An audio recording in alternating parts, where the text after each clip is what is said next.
You ask Tiger to solve. This deals with linear equations with one unknown.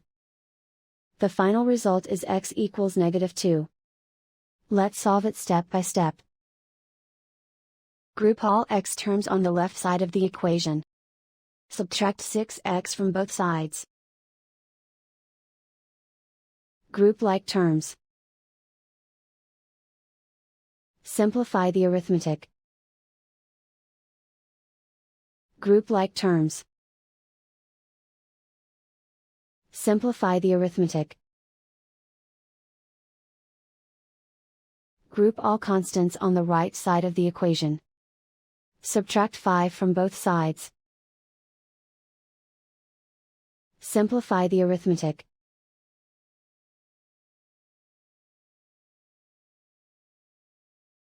Isolate the x. Divide both sides by 2. Simplify the fraction. Find the greatest common factor of the numerator and denominator. Factor out and cancel the greatest common factor. And so the final result is x equals -2.